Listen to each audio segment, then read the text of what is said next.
presenta Desde el Escritorio Empresarial, tu salón de clases con lecciones e historias reales para emprendedores busy como tú.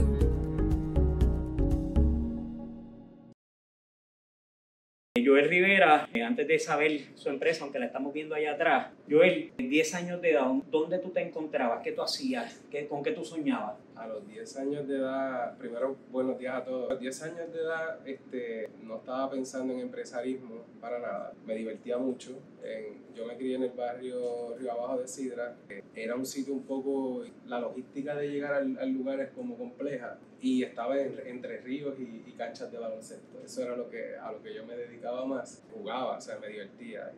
No aspiraba, no tenía algún tipo de aspiración profesional, pero sí siempre me gustó estudiar. Siempre me gustaba el tema de ser responsable. O sea, eso ¿Tenía buenas notas? Tenía buenas notas, me gustaba estudiar. ¿Estudiar en escuela pública, colegio privado? En una escuela pública. ¿Escuela pública? Sí, de bien poca gente, que ahora mismo a veces llevo a mi hija a un lugar que se parezca a ese. Ellas estaban ahora en un colegio, pero busco un poco esa tranquilidad. Era un sitio bien tranquilo, un lugar bien bueno. O sea, yo llevo a mi hija a una escuela Montessori y se me parece un ambiente montessoriano, donde yo vivía. 15 años, ¿ya estabas pensando en empresa? ¿Habías hecho algún tipo de repartir periódicos, venta de galletitas, cartas, qué? Ahí sí, porque entonces mi papá y mis tíos, no de aspirar a una empresa, pero mi papá tenía una gomera. Ok, una gomera, o sea que tu papá es empresario. Sí, sin ningún tipo de educación, ¿verdad? Pero tenía una gomera y me hacían atenderla, yo no podía con la goma, tenía que lavar unos camiones bien grandes, pero sí podía ver la dinámica de comprar una goma a $20 y venderla a 30, eso lo veía. Entonces también podía ver comprar las baterías, cambiar el aceite. O sea que después él tuvo otros negocios, él vendía jugos o mataba pollos y los pelaba y los vendía por el barrio. O sea que eso yo lo vi. Hablaba mucho con mi abuelo que vivía cerca de mi casa y él en toda su vida, ¿verdad? A mí me gustaba mucho escuchar. Siempre me ha gustado sentarme con personas mayores y escuchar. Y me sentaba mucho con él y me contaba de cuando era la época del tabaco, que él pues decidió salir de ahí, montar una guaguita y él le vendía el pan a las personas. Tu abuelo, o sea que también era emprendedor. Eran todos por eso, pero yo no podía vender ni una bicicleta, yo no hacía nada relacionado al empresarismo. Nada. Nada. Okay. En ese momento no veía, sí que lo vivía, lo veía, lo podía palpar. También conocía gente del mismo barrio, de mi barrio salen las mueblerías Berrío. Qué bien. Así que yo podía ver cómo esas personas que se criaron en el mismo lugar se fueron transformando, ¿verdad? Y fueron de un lugar bien pequeño en la plaza de Sidra a emplear gente. Muchas de las personas que vivían donde yo me crié trabajaban ahí.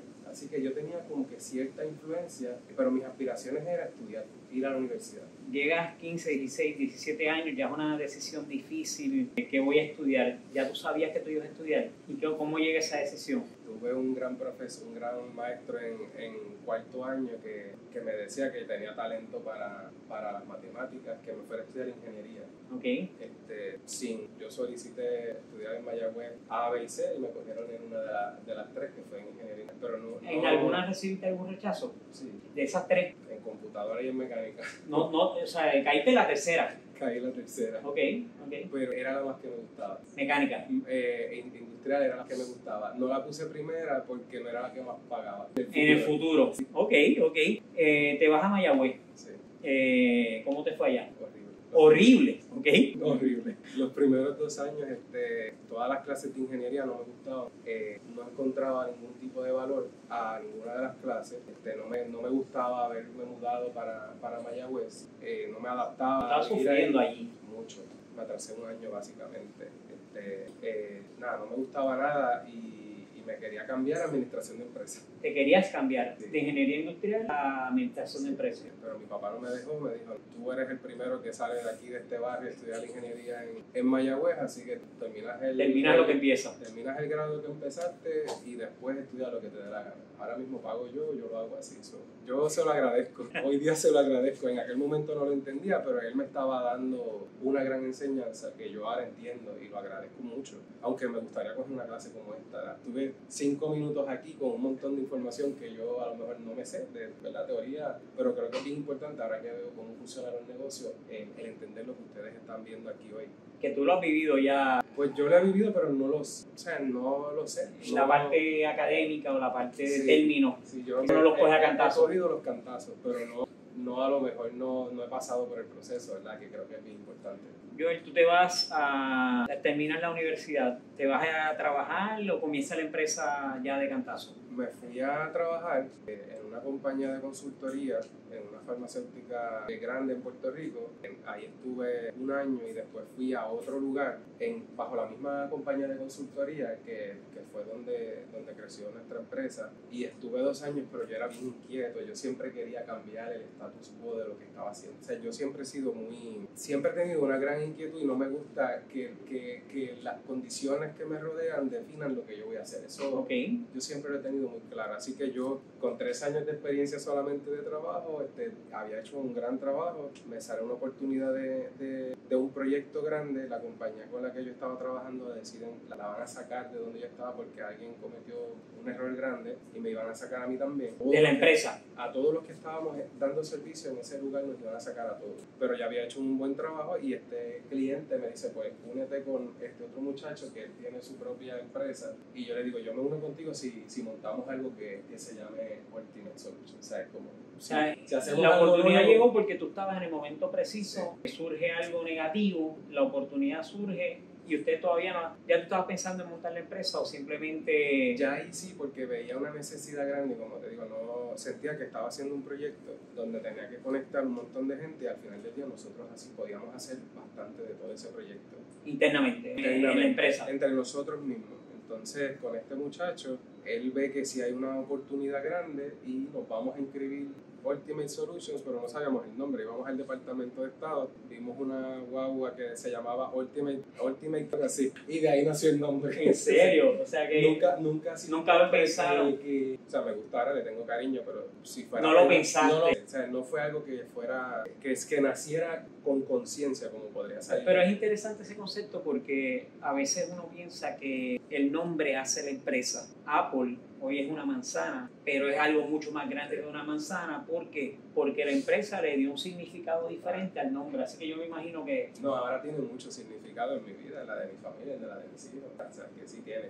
Pero si me dijeran, vamos a montar otra empresa, yo no la llamaría. Ok. La inscriben 2 personas. 2. Tú sabes que yo le hablo aquí a los estudiantes y se lo dije el primer día de clase y se lo he ido repitiendo. Una idea, en este caso una oportunidad, 2 amigos, ¿verdad? La parte administrativa, la parte creativa y un garaje. ¿Dónde comenzaste el negocio? Pues yo tenía un apartamento que vivía acá en Carolina y en el cuarto. En el cuarto. En los cuartos. En el garaje. Y mi hermana estudiaba aquí en la UPR y ella era la que hacía la facturación, pero ella estudiaba leyes, así que ella no sabía usar bien tablas de Excel y cometió unos errores brutales. O sea, del saque perdimos como $100,000. Porque metieron un teclado mal. No lo facturamos como era y después nos tardamos demasiado en ver el error y eso me mandó para el hospital.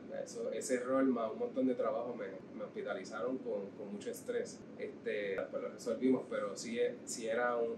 ¿Humano? Que yo estaba trabajando, no estaba monitoreando lo que ella estaba haciendo, ella hacía lo mejor que podía, pero ella... No había sido adiestrada. Tú sabes que en Excel tú puedes arrastrar una celda, pues ella arrastró como tres dígitos, pero todos los demás no. Entonces después tuve que venir como un año después a tratar de facturar eso. Y fue bien difícil, pero lo logramos. O sea, el cliente... Después de haber salido del hospital. Después de haber O sea que tu primer cliente fue la primera oportunidad, la corporación la forman 2 personas que estaban trabajando dentro de esa misma oportunidad. ¿Se fueron 50-50? ¿Fue 50-50? Pues mira, fue algo bien interesante y eso sumó al tema de un poco de la hospitalización. Cuando empezamos este proyecto grande que nos otorgaron, que éramos 2, era muy grande para 2 personas. Entonces empezamos a trabajar 16 horas, 18 horas, a veces yo llegué a trabajar 26 horas o 28 horas.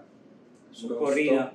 Paraba en el peaje, me dormía en el peaje un poco porque no podía llegar a mi casa. Esto era en Vega Baja, pues paraba en el peaje de Vega Baja, dormía un poco para no tener un accidente, llegaba a la casa, me bañaba, dormía 2 horas y volvía a la planta hasta que nos empezamos a enfermar. Ya era un desgaste tan grande que el cliente nos dejó traer más personas, entonces empezamos a contratar a nuestros amigos, a traer a los panas y trajimos como 5 panas que nos empezaron a ayudar con el proyecto. Y ahí entonces desarrollamos algo a nivel de diseño de experimento que bajó mucho el tiempo de esa tarea que estábamos haciendo, y esa planta pudo transferir un montón de productos de otros países aquí a Puerto Rico, y en el momento que decidieron cerrar algunas otras facilidades en Puerto Rico, esa no, porque podíamos transferir con poco bien rápido. Nosotros típicamente le decimos a los estudiantes, ten una visión clara de tu empresa. En este caso era, el proyecto llegó, hay que hacerlo. Llegas en un momento dado a pensar, ok, ¿cuál es la visión de mi empresa posterior a ese proyecto? Sí. Como, ¿a qué nos dedicamos? Sí. ¿Next Solution de qué?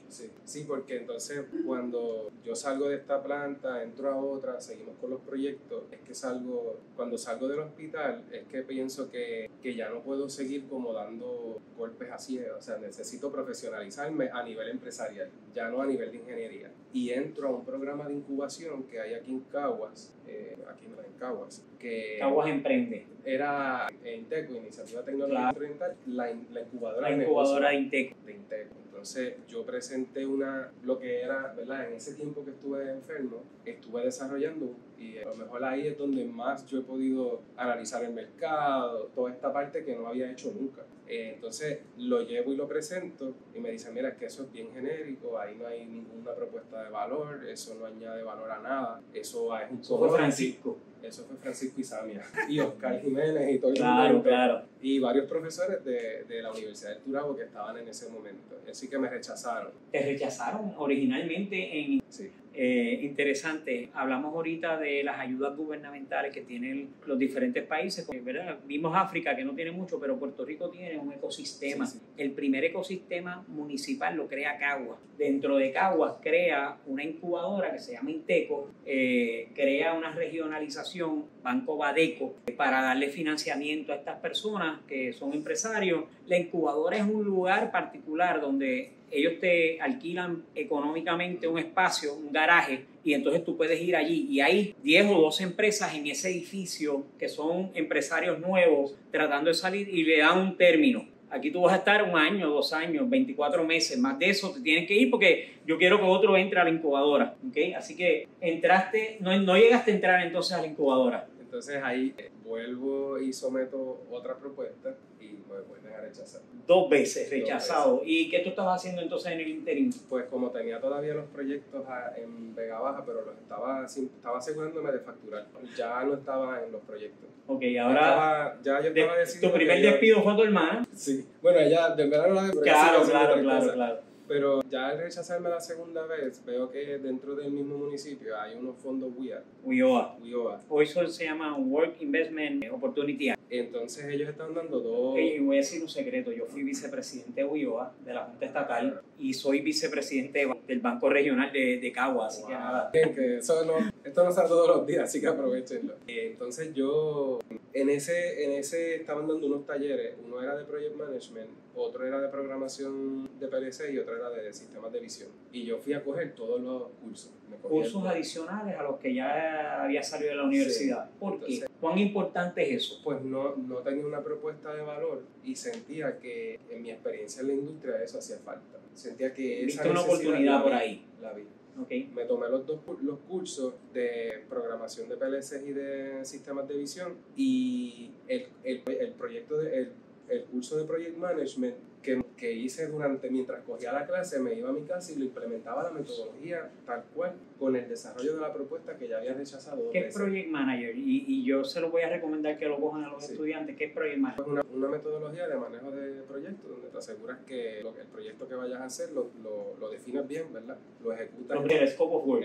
Definir bien el scope y que lo ejecutas en una metodología que al final del proyecto tú lo puedes hacer en tiempo y en el presupuesto que ¿Te certificaste como Project Manager? Sí, me certifiqué. PMP.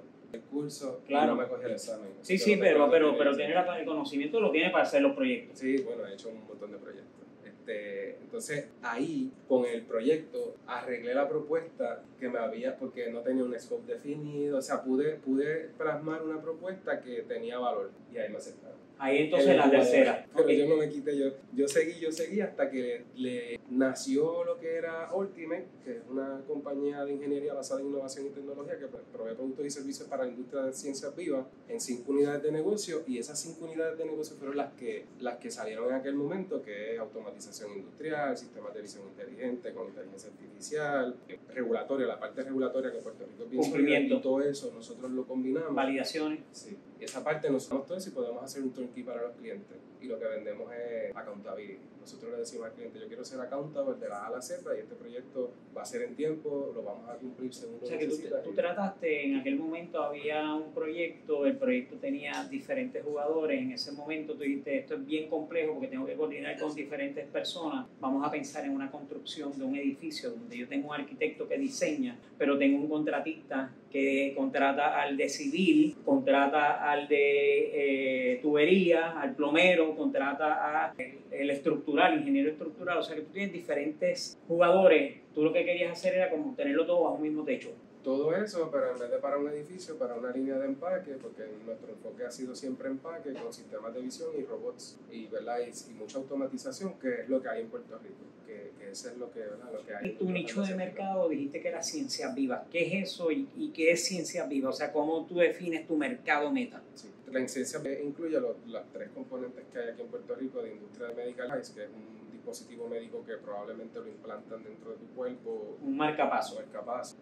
Pharma, que es, por ejemplo, beber Tylenol o cualquier medicamento que tú ingieres oralmente, o biotecnología, que ahora son medicamentos inyectables. Okay. Nosotros, ese es nuestro nicho de mercado, ahí es donde nosotros hemos trabajado siempre. Hemos tenido oportunidad de movernos a otras industrias. Por ejemplo, ayer tuve una reunión que en Estados Unidos puede ser que entremos a la industria de automóviles. Eso lo borramos, Juan. Gracias. Pero siempre hemos estado en ese nicho, y como hemos desarrollado la parte regulatoria, podemos hacer una línea compleja. Ahora con la adquisición de Autopac. Hablamos ya mismo de Autopac. Pues nada, hemos ido sumando para poder proveer una solución completa al cliente en esa función. Entonces ya tú tienes tu línea de productos. Yo todavía no le he hablado a los estudiantes de cuáles son los productos porque todavía estamos investigando el mercado. Pero entonces tú tienes unas verticales que dijiste que son 5. Esas verticales son tus líneas de productos. Me dijiste que eran 2. ¿Se mantuvieron siempre 2? No, me corté esa parte. Cuando el proyecto se puso bien complejo, él desarrolló un producto como un doctor mecánico, algo así para limpiar carros, ¿sabes? Como motoras y eso. Y él decide irse a hacer ese negocio y me vende su parte. Te la vendió. O sea, la compré como a los 6 meses de haber comenzado formalmente. O sea, estuvimos como 6 meses, pero el proyecto se puso bien complejo, esas horas, ese montón de horas. Él dijo, mira, esto no es para mí. Esto no es para mí, yo voy a hacer esto otro. Y ahí yo le compré la parte de él, que se la pude ir comprando según los proyectos se iban pagando. Eso fue términos de pago. Eso duró como 2 años en lo que yo le pude pagar a él porque estaba empezando. Claro. ¿Cómo valorizaron la empresa? ¿Por el tamaño del proyecto? Sí, literal. Esta empresa vale lo que hay en estos proyectos ahora mismo. Ya. Y la mitad de esa es mía, la otra mitad es tuya, pues yo te la pago. Yo te la pago poco a poco según la voy completando el proyecto. Okay.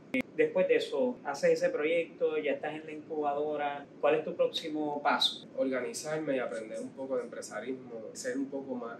Mi próximo paso fue tener una visión clara del empresario que yo quería ser, ¿verdad? Okay. Fue tratar de visualizar a dónde quería llevar la empresa, si la quería dejar solo en Puerto Rico, si la quería escalar. Ir trabajando con proyectos que fueran más... o sea, ya tú estás aquí en escalar. Cuando yo entré en la incubadora éramos 5 y en el año 2011 como que hubo un boom de nuestra empresa y llegamos a 30.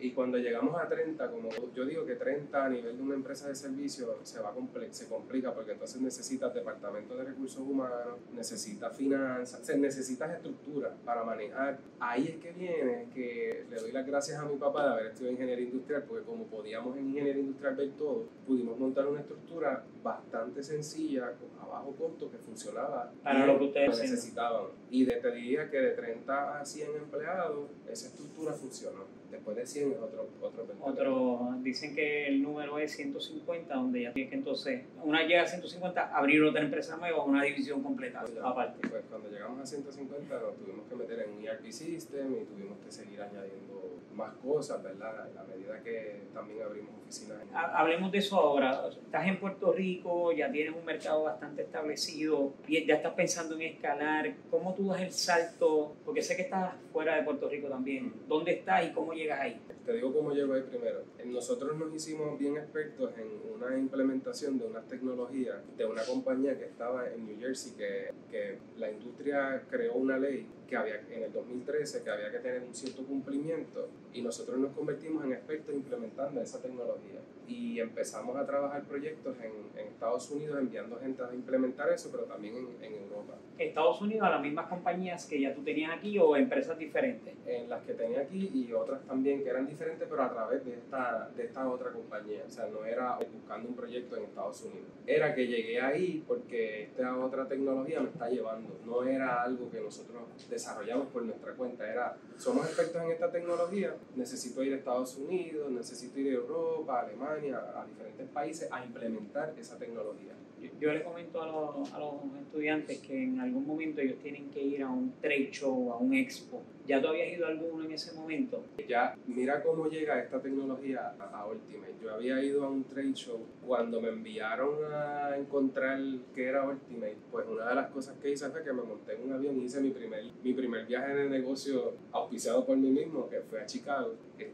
Recuerdo que me quedé en un sitio súper barato, que estaba todo chavado, que no lo podía pagar. Pero ahí yo empecé a ver un montón de... Mi trabajo era ir allí, iba solo y veía un montón de tecnología y luego me iba al hotel y parecía un loco, pegaba un montón de... Me compré una de esas libretas y la pegué por todos los cristales y empezaba a ver las tecnologías y las apuntaba y veía cuál era la oportunidad. Y ahí yo pude descubrir esta tecnología porque fui a un seminario.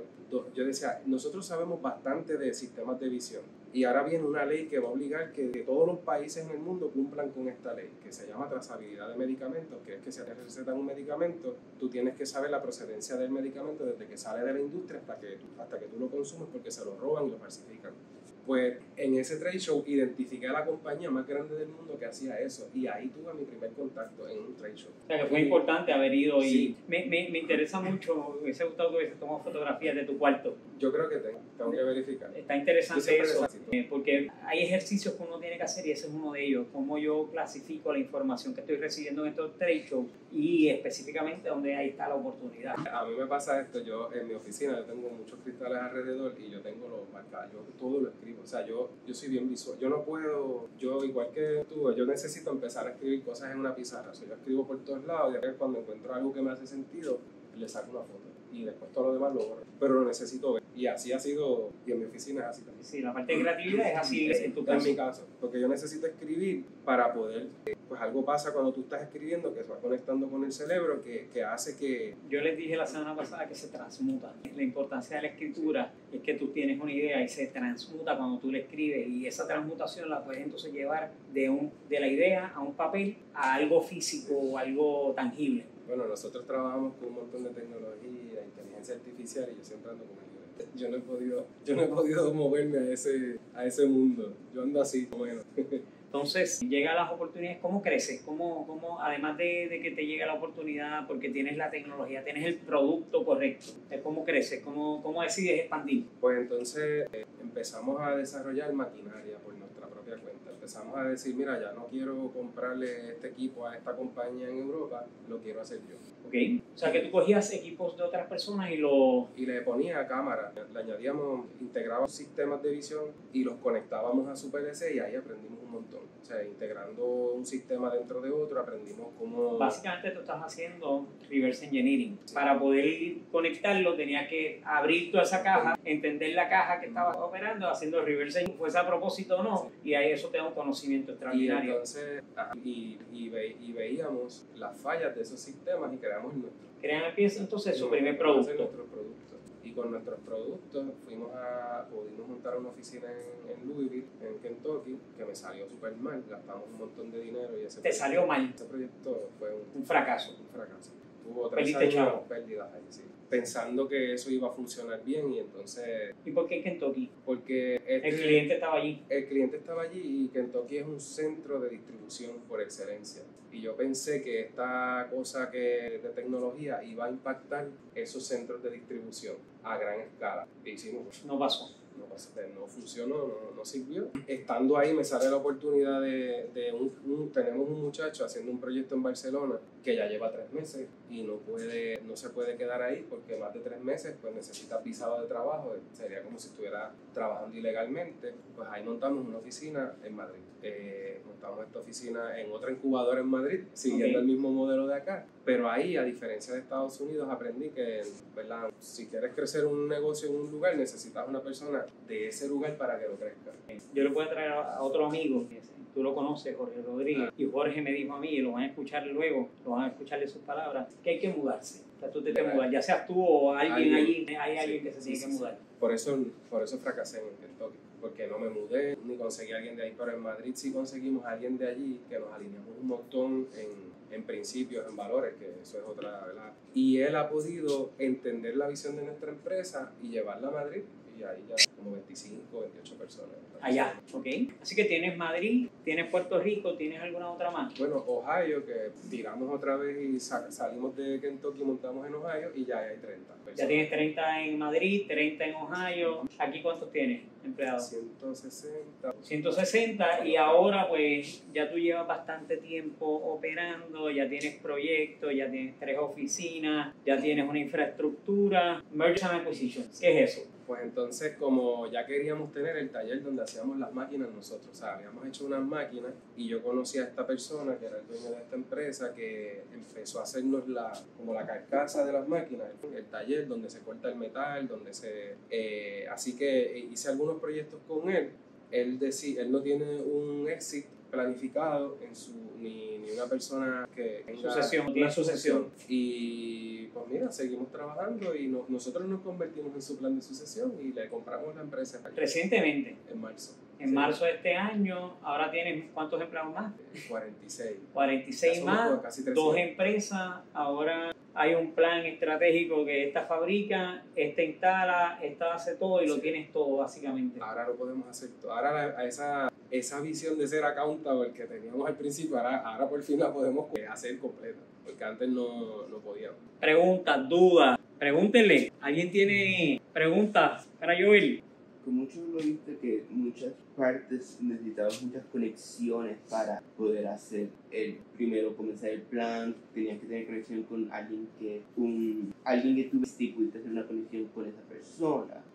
Hay conexiones del pasado que te ayudaron más en eso y cómo tú las conseguiste. ¿Qué persona? Pues mira, es bien raro lo que te voy a decir, pero a mí me ha ayudado más gente que yo acabo de conocer que a lo mejor a amistades que yo ya tenía. Esa ha sido mi experiencia.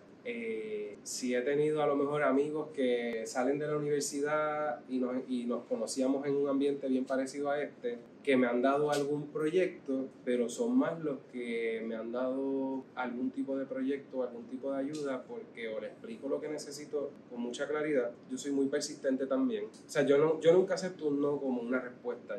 No, ahora no. A lo mejor después sí. Así que yo he sido muy persistente y la gente que me ha ayudado ha sido primero porque le he podido explicar bien a lo mejor lo que quiero hacer y hay gente que genuinamente quiere ayudar, y a nivel de negocio gente que realmente entiende que le podemos hacer el trabajo de la manera que ellos lo están solicitando. Ahora, de que he tenido ayuda de un sinnúmero de lugares, porque entré en esa incubadora, tenía un foro donde por ejemplo me retaban cada 3 meses y yo tenía que hacer una presentación y demostrar cierto progreso, y a mí no me gusta como decir estamos hoy y tenemos un plan de aquí a 3 meses y a los 3 meses no cumplir. O sea, 3 meses yo voy a tener algo. En el proceso de la incubadora también te ayudó a cumplimiento, a accountability. Porque yo no me da la cara de decir yo voy a hacer esto en 3 meses y no demostrarte que no progresé. Mi forma de ser no me permite hacer eso. ¿Alguien más? Pregunta, ¿qué edad tú tenías cuando ganaste tu primer millón? Como 26. ¿Tan lejos, verdad? 6 años. Hoy en día, si tú fueras a clasificar, yo siempre al final de estas entrevistas siempre le pregunto, primero, ¿qué es lo próximo? Y si tú te fueras a poner un range de 0 a 5 millones, de 5 a 10, de 10 a 20, 20 a 30, 20 a 50, 50 a 100. ¿Dónde tú te ves y dónde estás hoy? Okay. Hoy estamos entre 20 a 30 y yo quisiera entre 50 a 100. Creo que lo podríamos lograr. Y yo no soy muy mal, pero las empresas necesitan dinero para crecer. O sea que... Depende de esta experiencia que, o sea, de cero ahora mismo con el mercado. Excelente pregunta. El primero que te diría es algo de software con relación a cybersecurity, porque los ataques son demasiado... Y es un tema bien competido, pero asumiendo que tú eres un apasionado y que no hay límites en el esfuerzo que tú le puedes poner a eso. Ese tema de cybersecurity lo veo Creciendo. demasiado. Y como que no hay cierto control. Negocios que puedan nacer de algún tipo de relacionado a la inteligencia. Yo soy pues vanguardista, ¿verdad? A mí me gustan te podría hablar de temas de agricultura y cosas como esas. El otro yo creo que es de sostenibilidad, porque por ejemplo ahora mismo esta semana yo estoy pidiendo un proyecto que mi empresa ha requerido que cumpla con unos temas que yo nunca había visto. O sea, el tema de cómo nosotros trabajar la sostenibilidad y la economía circular, que no sé si están un poco... ¿Sabes lo que es la economía circular? Son aquellas... Yo voy a utilizar materiales que al final del proyecto yo los pueda recuperar y volverlos a reutilizar. ¿Okay? Eso es en ese proceso. Después lo hacemos más al detalle. Yo buscaría temas que sean pues innovadores, que requieran estudio y esfuerzo. O sea, y no quiero menospreciar los proyectos que nacen de... No, es que ellos lo tienen prohibido. Nada de kioscos de limonada, ni kioscos de t-shirt, ni kioscos de piragua. Okay, pues eso yo no lo montaría. Eso no lo haría. Yo iría por algo que sea retante, que realmente añada valor. Yo creo que encontrar algo que añada valor en la industria es lo más difícil que hay. Ahora mismo este tema que acabas de presentar de los envejecientes, ¿sabes? La población de Puerto Rico está envejeciendo. El problema de nosotros tenemos de fuga de talento, de gente, ¿verdad? Ay, Dios mío. La demografía de Puerto Rico está envejeciendo y los que se han ido son los jóvenes. En Puerto Rico tenemos muchos envejecientes y son personas importantes en nuestra sociedad. Pues ¿qué hay ahí, verdad? Lo presentaste ahorita. Yo creo que eso es un tema importante. No hay nadie que los cuide. Nosotros no trabajamos nada robusto a nivel de sostenibilidad, alimentación, ¿verdad? Si tú vas a los países de América del Sur, por ejemplo, que tienen menos capacidad financiera que a lo mejor lo que tenemos nosotros, están mucho más desarrollados en esos temas. Por ejemplo, el tema de la basura en Puerto Rico es algo que nosotros somos una isla, nos arropa la basura y no hemos resuelto ese tema. Yo sé que hay un tema político detrás, no, pero es un problema. Mira, y no por la misma línea que había mencionado de que ahora mismo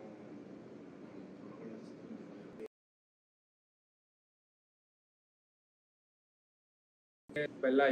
Yo soy fiel creyente de que tú vas a lograr, no importa qué, y las condiciones en las que tú te rodees, lo que tú aspires a crear. A algunas personas le va a tomar más esfuerzo y a otros menos, pero si tú eres apasionado con lo que... Yo creo que el tema más complejo es encontrar algo que te apasione. El reto más grande que yo tengo es no trabajar. El reto más grande es parar a las 6, porque si tú me dejas, mi trabajo es mi hobby. Y eso me ha pasado factura de hospitales y cosas así, ¿verdad? Pero cuando tú encuentras algo que te apasiona, la realidad es que el tema político es importante porque en verdad en Puerto Rico tienen que viabilizar la forma de que ustedes hagan negocio. Yo tengo un edificio en el área oeste que llevo casi un año para poderle poner agua y yo podría estar produciendo ahí. Pero nosotros no podemos ser víctimas de las condiciones. Nosotros tenemos que aspirar, fomentar y luchar por las cosas que nosotros queremos. No podemos, o sea, sé que hay problemas, sé que tenemos un reguero grande político, pero ese problema no debe ser más grande que el deseo que tú tengas de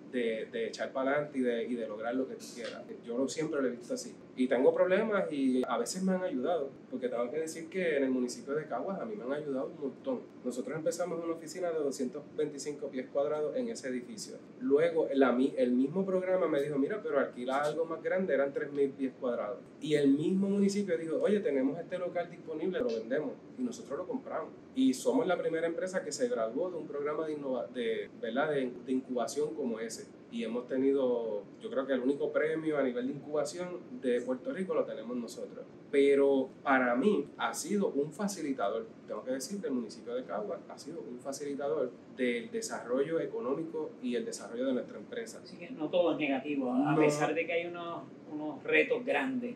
porque el No gobierno hay. nos pone unas vallas inmensas Sí. y unas paredes, uno las bypassea, las destruye, las rompe, Sí. hace lo que tenga que hacer para que la empresa funcione.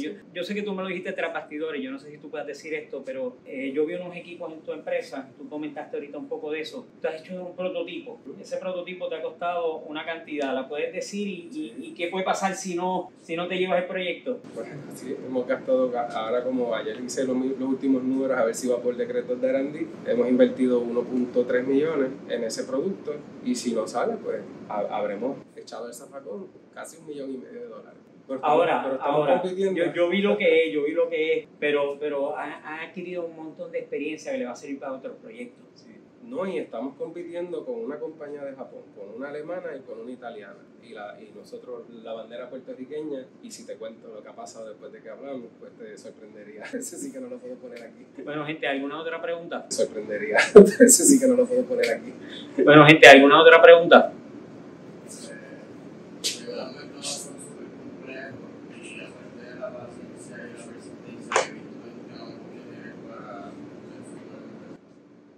No te escuché bien. ¿Qué virtudes? Bueno, yo te voy a hablar desde mi experiencia porque es lo que, ¿verdad? Yo no me gusta hacer recomendaciones. Yo primero soy una persona de mucha fe.